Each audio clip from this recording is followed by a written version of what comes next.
Well, I'm delighted to be joining by video this wonderful conference on business ethics.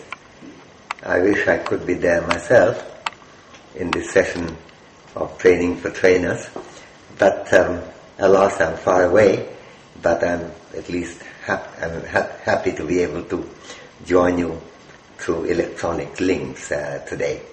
So I welcome you all, and I'm grateful to you for giving me this opportunity to speak to you. Not long ago, in the 1980s, profit-oriented capitalism seemed triumphant.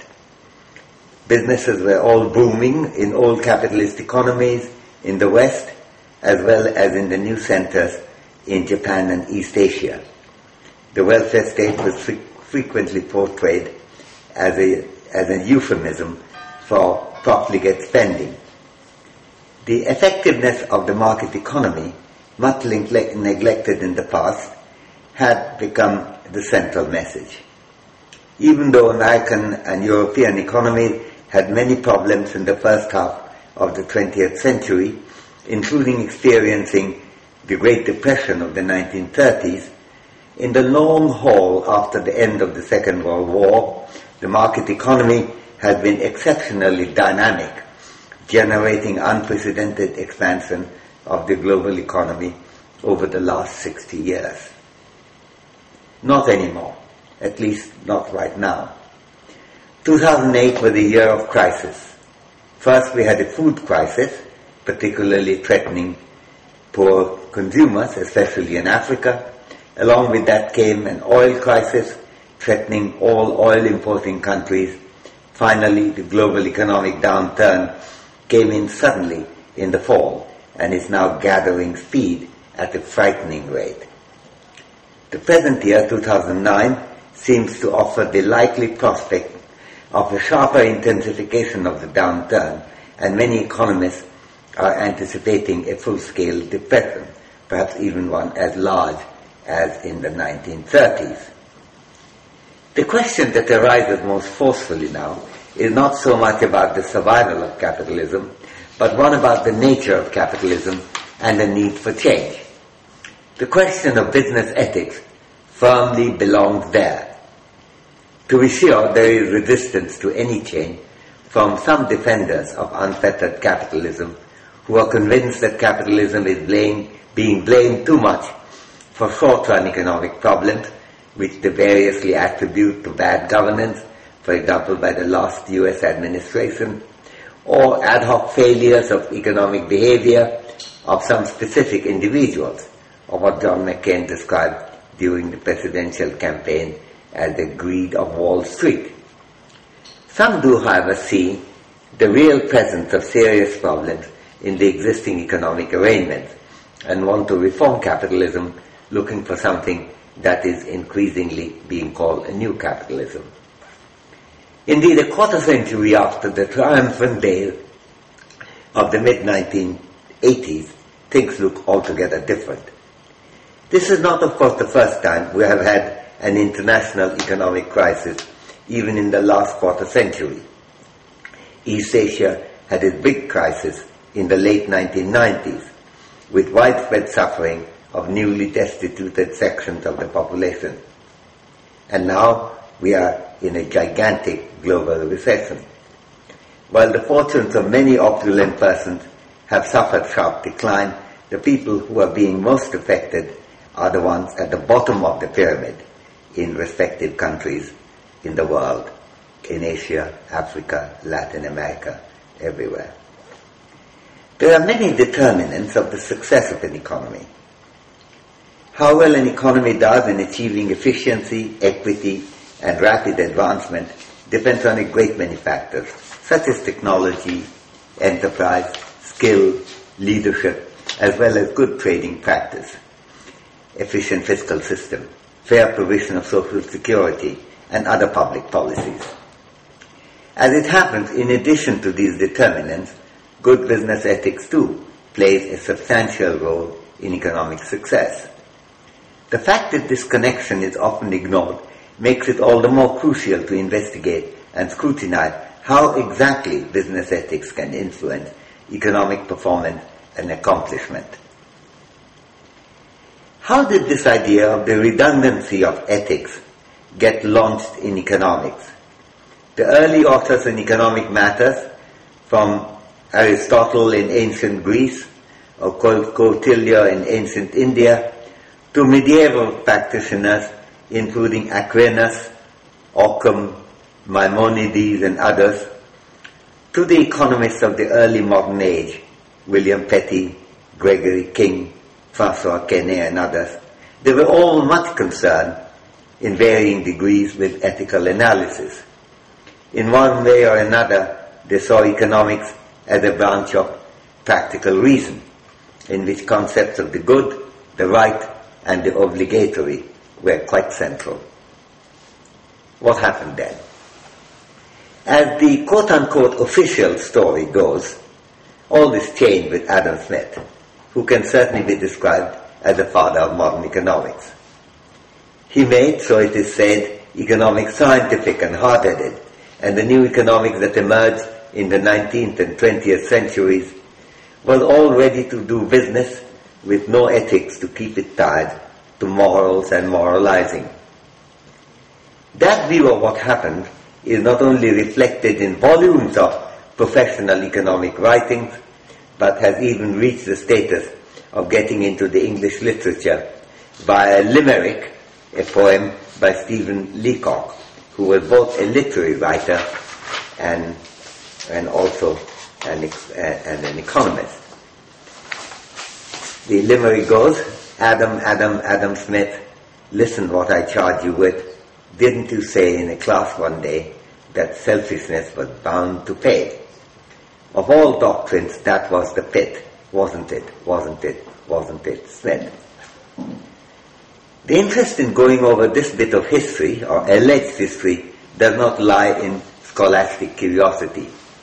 I believe it is important to see how the ethics-less view of economics and business emerged in order to understand what it is that is being missed. As it happened, that bit of potted history of who killed business ethics is altogether wrong, and it is particularly instructive to understand how that erroneous identification has come about. Adam Smith did try to make economics scientific, and to a great extent was successful in this task within the limits of what was possible then. While that part of the alleged history is right, what is altogether mistaken is the idea that Smith demonstrated, or believed that he had demonstrated, the redundancy of ethics in economics and business affairs. Indeed, quite the contrary. These were not his beliefs. The professor of moral philosophy at the University of Glasgow, for that was Adam Smith's position, was as interested in the importance of ethics in behavior as anyone could have been. It's instructive to see how the odd reading of Smith as a no-nonsense skeptic of economic and business ethics has come about. Perhaps the most widely quoted remark of Adam Smith is the one about the butcher, the brewer, and the baker in The Wealth of Nations. I quote from Smith, "It's not from the benevolence of the butcher, the brewer, or the baker that we expect our dinner, but from their regard to their own interests. We address ourselves not to their humanity, but to their self-love," unquote. The butcher, the brewer, and the baker want our money, we want their products, and the exchange benefits us all. There would seem to be no need for any ethics, business or otherwise, in bringing about this betterment of all the parties involved. All that is needed is regard for our own respective interests, and the market is meant to do the rest in bringing about the mutually gainful exchanges. In modern economics, this Smithian tribute to self-interest is cited again and again, indeed with such exclusivity that one is inclined to wonder whether this is the only passage of Smith that is read these days by some of the leading economists. But what did Smith really suggest? Smith argued in this passage that the pursuit of self-interest would motivate the exchange of commodities. Motivate, I emphasize there. But this is a very limited claim. even though it is full of wonderful insight in explaining why it is that we seek exchange and how exchange can be such a beneficial thing for all. But to understand the limits of what's being claimed here, we have to ask first, did Smith think that economic operations and business activities consist only of exchanges of this kind? Second, even in the context of exchange, we have to question, did Smith think that the result would be just as good if the business involved, driven by self-interest, were to try to defraud the consumers, or the consumers in question were to attempt to swindle the sellers? The answers to both these questions are clearly in the negative. The butcher-brewer-baker simplicity does not carry over to problems of production and distribution, and Smith never said that it did, nor to the problem of how a system of exchange can flourish institutionally. This is exactly where we begin to see why Smith could have been right in his claim about the motivation for exchange without establishing or trying to establish or claiming to establish the redundancy of business ethics in general, or even in exchange. Efficient operation of an economy is to a great extent conditional on the use of business contracts, negotiation, and trust. Whether we consider exchange or production or distribution, we must note the fact that different people have to arrive at agreement with each other and must have confidence in the implementation of these agreements. The assumption of mutually beneficial contract is violated when one party with limited information is talked into making a contract that would prove to be not in his interest. A great deal of that happened at the early stages of the present economic crisis, especially with gullible consumers being persuaded to take huge risks which ultimately would cause their bankruptcy and economic ruin. There is also a second way in which the assumption of mutuality or beneficial contract fails. When one of the parties renege on the contract, and this is happening a great deal in the present stage of the ongoing economic crisis. So there is no lesson about the redundancy of ethics in the baker-brewer-butcher reasoning, which was only an incidental argument that Smith had presented in explaining the motivations for trade. This very limited argument does not tell us that profit-seeking business contract would eliminate the need for ethics. First, the information that one of the parties have may be limited and open to manipulation.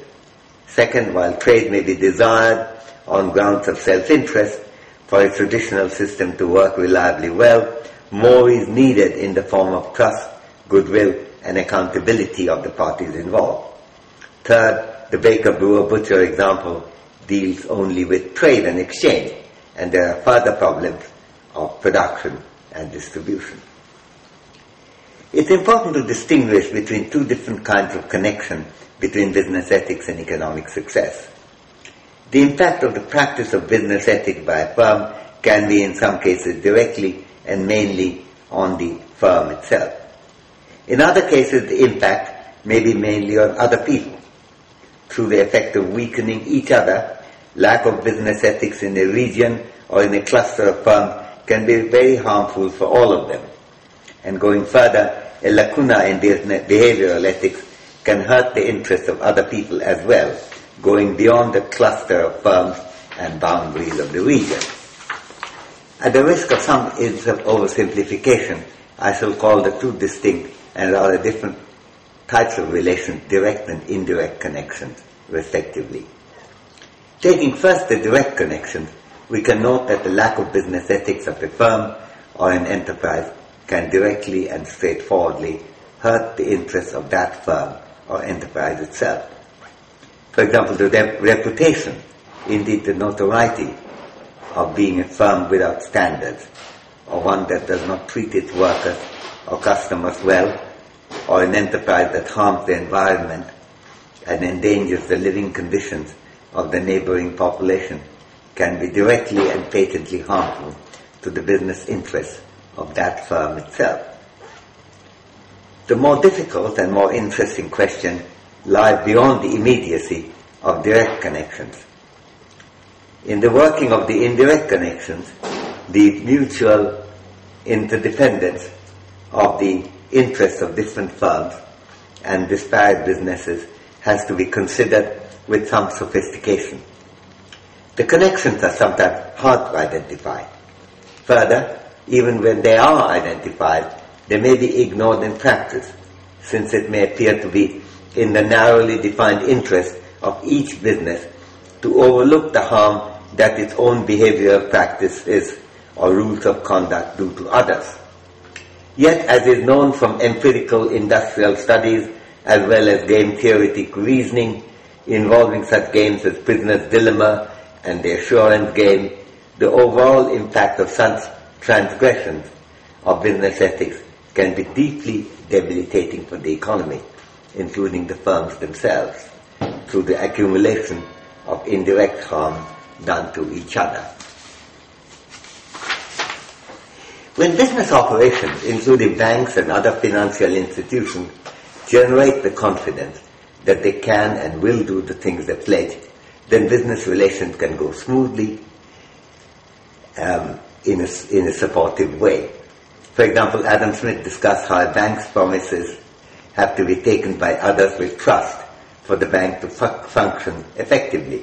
I quote from Smith, "When the people of any particular country have such confidence in the fortune, probity and prudence of a particular banker as to believe he is always ready to pay upon demand, such of his promissory notes as are likely to be at any time presented to him, those notes come to have the same currency as gold and silver money, from the confidence that such money can at any time be had for them," unquote.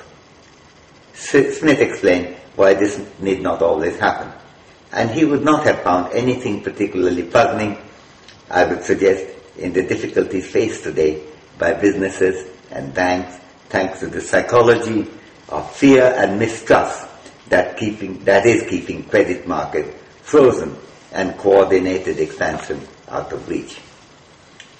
It's also worth mentioning in this context, especially since the welfare state that would emerge later in Europe was far away in Smith's time, that in his various writings, Smith's overwhelming concern and worry about the fate of the poor and their disadvantage is strikingly evident.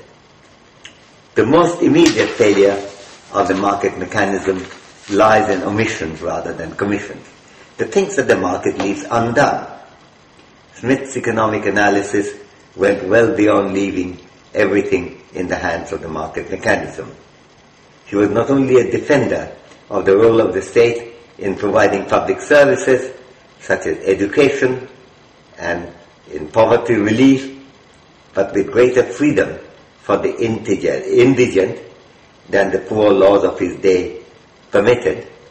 He was deeply concerned about the inequality and poverty that might survive in an otherwise successful market economy. There have been plentiful examples of such failure in our own time. Lack of clarity about that distinction between omission and commission has been responsible for some misdiagnosis of Smith's assessment of the market mechanism. For example, Adam Smith's defense of private trade in food grains and criticism of prohibitory restriction by the state have often been interpreted as a proposition that state interference can only make hunger and starvation worse. But Smith's defense of private trade only took the form of disputing the belief that trading produces serious errors of commission. That does not deny in any way the need for state action to supplement the operations of the market by creating incomes, for example, through work programs, because the market may omit to do this. If employment were to go down sharply thanks to bad economic circumstances or bad public policy, the market would not on its own recreate the lost incomes of those who are destituted. The new unemployed would either starve or be driven to seek a subsistence, Smith said, I'm quoting from Smith, would either starve or be driven to seek a subsistence either by begging or by the perpetration perhaps of the greatest enormities and want, famine and mortality would immediately prevail, unquote. Smith says a rejection of a market excluding intervention system, but not of a market including interventions aimed at doing those important things that the market may leave undone. Despite all Smith did to explicate the contributions of the market mechanism, he was deeply concerned about the incidence of poverty, illiteracy, relative deprivation that might remain despite a well-functioning market economy. He addressed these issues and called for different social arrangement and pointed to the importance of motivations other than profit maximization. This broader analysis profoundly complemented Smith's specialized championing of the market mechanism and the profit motive for specific purposes. Adam Smith had never used the term capitalism, at least so far as I've been able to trace, but it would be hard to carve out from his work any theory of the sufficiency of the market economy or of the need to accept the dominance of capital. He talked about the important role of these broader values in the wealth of nations, but it is in his first book, The Theory of Moral Sentiments, which was published exactly a quarter of a millennium ago in 1759, that he extensively investigated the compelling need for actions based on these non-profit values. While prudence was, I quote from Smith, prudence is of all virtues that which is most helpful to the individual, unquote. Adam Smith went on to argue that, I quote from Smith again, humanity, justice, generosity, and public spirit are the qualities most useful to others. I conclude by noting that the role of ethics in economics can indeed be very large, and the role of business ethics in the success of business and commerce can also be quite extensive. This was true in Adam Smith's time in the 18th century, and it is even more apt and significant today in our time. The idea of doing without ethics in economics and business operation is indeed quite bizarre. Ethics enters economics exactly in the way it enters all the behavioral sciences. There's no such thing as freedom from ethics in either business or economics. If that important understanding is missed, the lesson can be learned only at a very heavy cost, as it being learned right now. Thank you very much.